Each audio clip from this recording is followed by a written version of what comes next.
Welcome back to Kind Tales. Before we begin, please take a moment to subscribe and like this video, because today's story is one that touches the soul and reminds us of what truly matters. It's called, "You're Not the Model," he asked. "No, I'm just me." She smiled. It all began with a simple question.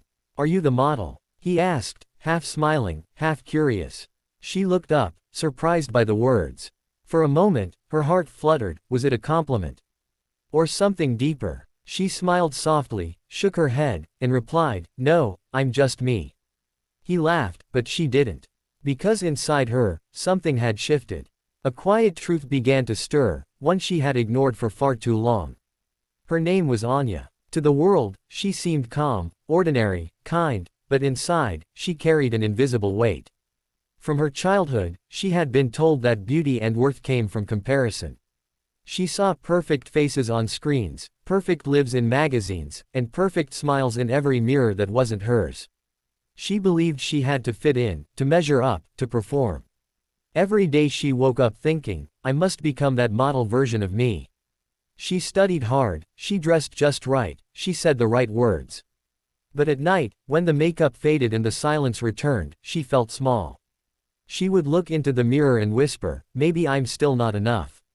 The world had taught her to chase perfection, but something inside her longed for peace. It whispered softly in the quiet hours, "Who told you that you must be perfect? Who told you that you must be the model?" But she drowned out that voice with noise, with more effort, more pretending, more striving. Until that day, the day he asked the question that cracked her shell. "Are you the model?" It was such an ordinary moment, but for her, it felt divine. She didn't know why that question pierced her heart so deeply, but in that moment, she heard another voice inside, gentle, loving, and clear. "You are not the model. You are mine." That night, she couldn't sleep. She stared at the ceiling, replaying those words over and over. For the first time, she asked herself, "Who am I really? Who am I when no one is watching?" She felt the walls of expectation begin to crumble. She cried, quietly, uncontrollably, beautifully. And as her tears fell, something in her heart broke open, like a seed cracking to let the light in. That was the beginning of her spiritual awakening. The next morning, she didn't reach for her phone. She didn't open her social media. Instead, she sat near the window and watched the sunrise. The light touched her face gently, and she felt still. She whispered a prayer she hadn't spoken in years. "God, if you're here, show me who I am." And though no words came from the sky, a warmth filled her chest, a peace she couldn't explain. It was quiet, but it was real. It said, "You don't have to be what the world wants. You just have to be who I created you to be." From that moment, Anya began her journey. A journey from comparison to peace, from doubt to faith. She started small, writing in her journal each morning, walking without music, noticing the wind brushing against her skin, the laughter of strangers, the smell of rain on the street. She realized that life was whispering truth everywhere. One day, she attended a small church service, not out of obligation, but curiosity. The pastor spoke of grace, saying, "You are fearfully and wonderfully made. You don't have to perform for God to love you." And those words landed like rain on dry ground. She wept again, not from sadness, but release. She realized she had been trying to earn love that had already been freely given. But as every soul's journey goes, peace did not arrive without trial. Old habits returned. The world didn't change just because she did. Friends didn't always understand her new calm. "You're different now," they said. "You used to care more about things." She smiled gently, because they were right, she did care differently now.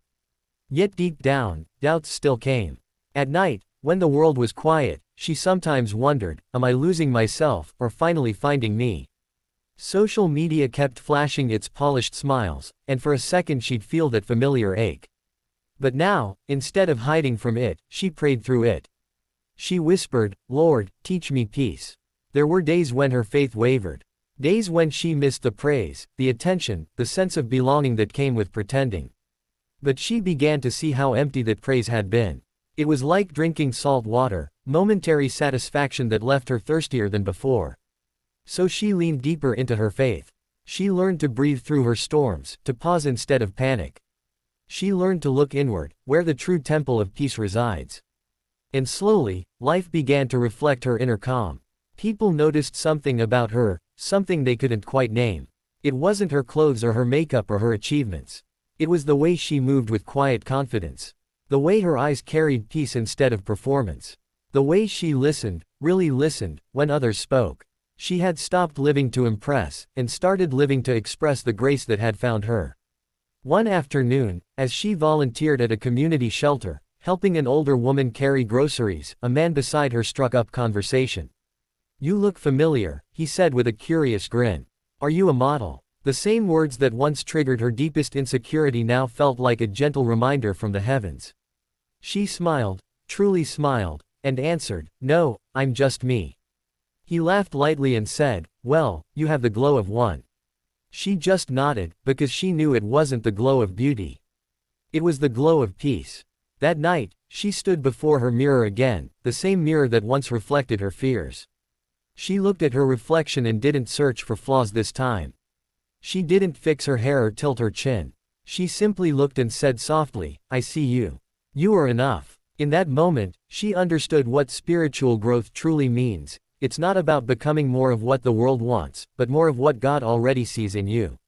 She felt tears again, but these were tears of gratitude. She whispered, "Thank you," and for the first time in her life, she truly meant it. As the days passed, she lived differently. She smiled at strangers, forgave more easily, spoke with more compassion, and worried less about what others thought. When storms came, and they did, she no longer asked, "Why me?" Instead, she prayed, "What are you teaching me?" She learned that peace is not the absence of trouble, but the presence of trust. That faith is not about never doubting, but choosing to trust even when you do. Through her journey, Anya realized that the greatest beauty isn't seen, it's felt. It's the calm in your eyes when life falls apart. It's the quiet strength that carries you through pain. It's the faith that whispers, "I am loved," even when the world says you're not enough. And slowly, she became a mirror for others, not the kind that shows perfection, but the kind that reflects peace. Friends began to notice her change. Some asked, "What happened to you?" She'd smile and say, "I stopped pretending." And they'd laugh, thinking she was joking. But she wasn't. She had found something the world couldn't offer, contentment in being simply, authentically herself. One evening, as the sun set behind her window, she thought back to the question that started it all. "Are you the model?" She chuckled softly to herself. That question had once felt like a wound.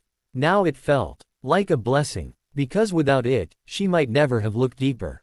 Without it, she might never have found faith's gentle whisper. Her story isn't about glamour or success.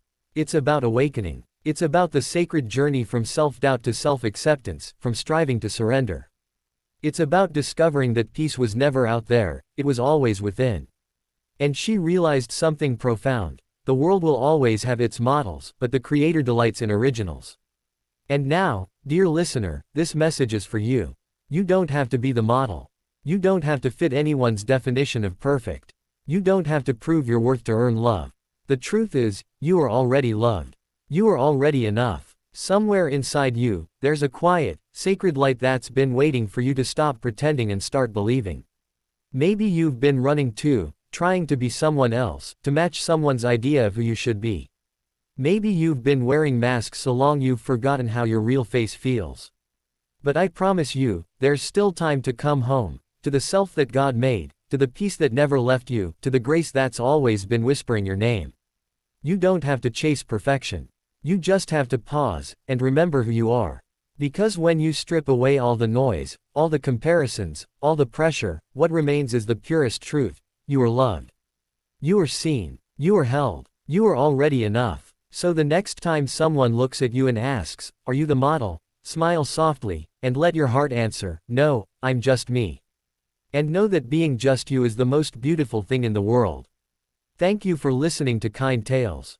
If this story touched your soul, please subscribe and share it with someone who needs this reminder today. May your days be filled with faith, your nights with peace, and your heart with the quiet joy of knowing, you are enough, just as you are.